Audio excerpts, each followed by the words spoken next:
네, 구리 가격 하락과 함께 기력을 잃었던 이 전력 변압기 관련주들이 다시 오늘 반등하고 있습니다. 변압기주들의 현재 상황 어떤 상태에 놓인 것인지 이 2시에 인베스트 재룡전기를 분석하신 유한타증권 손현정 연구원과 함께합니다. 연구원님 어서 오세요. 안녕하세요. 안녕하세요.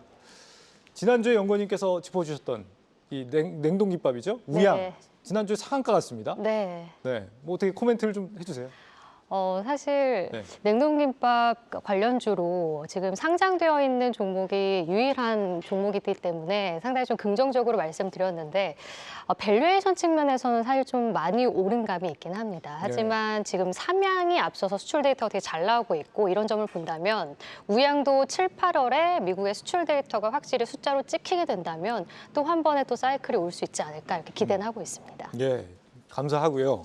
우선 그 유명한 이 전력 변압주들 네. 굉장히 많이 있지 않습니까? 네. HD, 뭐 현대일렉트릭, LS일렉트릭, 일렉트릭 들어간 쪽이 굉장히 많은데 그런데 이런 쟁쟁한 종목들과 비교해서 오늘 이 재룡전기 분석을 하거든요. 재룡전기를 봐야 한다면 어떤 점을 경쟁력으로 꼽으시는 거예요? 네. 사실 전력기기주들이 오른 이유부터 먼저 말씀을 드려야 될 텐데 아시다시피 이거는 산업 사이클이기 때문에 교체를 하면은 사이클이 한 번에 상승 사이클이 옵니다. 그래서 미국으로부터 시작된 22년 말에 IIJA 법으로 시작이 돼서 지금 상당히 수출 금액이 많이 늘어난 건데요. 지금 HD, 현대일렉이나 이런 기업들은 송전을 변압기하는, 송전을 변압하는 그런 업체입니다.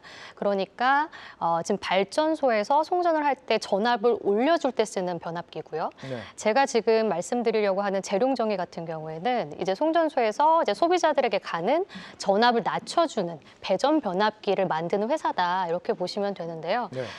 이 배전 변압기에 더 집중을 하는 이유는 일단 상장되어 있는 배전 변압기 업체가 재룡전기밖에 지금 없습니다. 한국뿐입니까? 네, 우리나라에서는 그렇고요. 예. 그런데 또 마진으로 보면 송전 변압기보다 배전 변압기가 월등히 좋습니다. 그 이유는 송전 변압기 같은 경우는 대부분 다품종 소량 생산이기 때문에 좀 마진이 좀 덜 나오는 감이 있고 가동률도 좀 떨어지는데요. 반면에 배전 변압기 같은 경우에는 미국 주식의 이제 이튼이랑도 많이 비교를 하시고 대만에 있는 포춘 일렉트릭하고도 많이 비교를 하시는데 OP 마진이 다 두 자릿수 이상입니다. 이런 점을 볼 때 어느 정도 미국으로 나가고 있는 거는 스펙이 표준화되어서 대량 생산이 가능한 상황이거든요. 예. 그래서 수익성이 굉장히 개선이 되고 있고 최근에 쇼티지가 미중 갈등 때문에 조금 더 나타나고 있어요.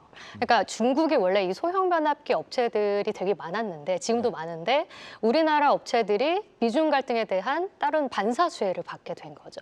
그래서 수출 금액을 보시더라도 재룡전기 같은 소형 변압기를 만든 업체들이 훨씬 더 수출이 크게 늘었다라는 걸 확인하실 수 있을 겁니다. 마진이 잘 나오는 쪽이다 네. 이 말씀이신 거죠? 변압기주들이 사실 최근에 많이 올랐지 않습니까? 재룡전기는 동종 업체들에 비해서 아직 좀 저평가 받고 있는 상황이라고요? 네, 그렇습니다.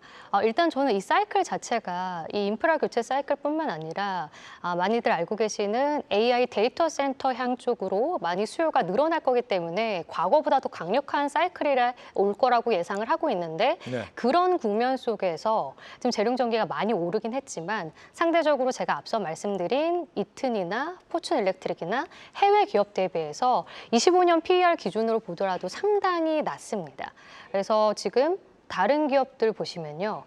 이튼이 27배 그리고 포춘 일렉트릭이 한 30배 정도 되기 때문에 상당히 좀 저평가되어 있다라고 말씀을 드릴 수 있는데요. 사실 캐파 규모 자체가 조금 상대적으로 적기 때문에 그래서 OP 마진이 더 40%까지 나올 수 있는 측면이 있긴 합니다. 그럼에도 불구하고 뭐 30배까지는 주지 못하더라도 지금으로부터 업사이드는 한 3, 40%는 충분히 열려 있다 이렇게 판단하고 있습니다. 네. 최근에 이 변압기주들이 이달 들어서 좀 흔들리는 모습을 보이다가 오늘은 또 반등을 했는데 이 요인이 계속해서 구리 가격 영향입니까? 사실 펀더멘탈에는 이 구리 가격이 큰 영향을 미치진 않아요. 근데 말씀하신 것처럼 5월 21일에 이 구리 가격이 최고치를 경신을 한 다음에 좀 미끄러지는 모습이 나타났어요. 근데 이게 센티멘탈적인 측면에서 많은 분들이 좀 전력기기나 전선 업체한테 영향을 줄 것이다 이렇게 좀 판단을 하신 것 같은데 결론적으로 말씀드리면 지금 쇼티지 상황이기 때문에 레깅이 전혀 없습니다. 그러면 비싸던 구리를 가져오게 되면 바로 판가에 반영이 되기 때문에 사실 이익률에는 굉장히 안정적인 그런 상황인 거거든요. 그래서 저는 이게 변압기 업체들의 펀더멘탈에는 영향을 주지 않지만 많은 분들이 또 체크하시는 판매 단가에는 또 영향이 될 수는 있습니다. 하지만 이거는 일시적인 것뿐이고 돈을 잘 버는 영업이익이라던가 순이익에 대해서는 영향이 별로 없는 것이기 때문에 전 펀더멘탈에는 큰 의미가 없다라고 판단하고 있습니다. 실질적인 기업의 뭐 실적이나 체력에는 이 구리 가격이 그렇게 영향을 주지는 않는다 이 말씀이신 거군요. 네, 맞습니다. 앞서 재룡전기가 가진 경쟁력을 좀 설명을 해주셨는데 혹시 뭐 리스크 같은 건 없습니까? 뭐 들어보니까 이거 뭐 거의 가내수공업 수준으로 일을 해야 되는 상황이라고 그러던데. 네, 건선 조립할 때 사실 노동 비집약적 산업으로 이제 보이기 때문에 상당히 공급적으로 탄력성이 낮아요. 네. 그래서 사실 쇼티지가 더 오는 것도 있습니다.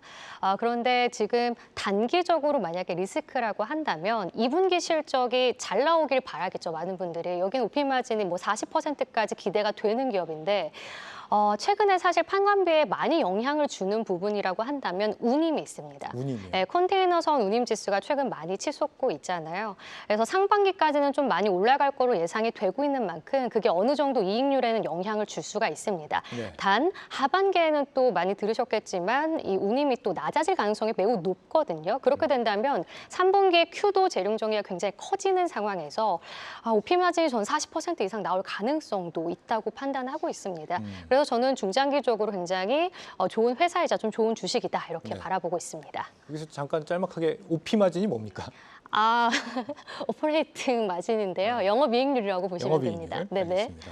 올해 재룡전기 예상 실적을 어떻게 좀 추정하고 계신 건가요? 그러면? 저는 지금 캐파가 사실 풀캐파로 돌리고 있는 상황에서 작년에 1,830억대가 나왔는데 조금씩 인력을 충원하면서 간접적인 증설이 나오고 있거든요. 네. 그래서 저는 상대적으로 좀 2,480억에 영업이익은 947억 원. 그럼 영업이익률은 보수적으로 한 38%는 나옵니다. 하지만 말씀드린 것처럼 운임에 어느 정도 변동성이 있을 수 있기 때문에 그리고 환효과도 있잖아요. 네. 수출 기업이기 때문에 고환율 기조가 계속 유지가 된다면 저는 상대적으로 마진이 좋을 수도 있다라고 판단하고 있습니다. 네, 감사합니다. 2시에 인베스트 재룡전기를 분석하신 유한타증권 손현정 연구원과 함께했습니다. 연구원님 다음 종목도 기대하겠습니다. 고맙습니다.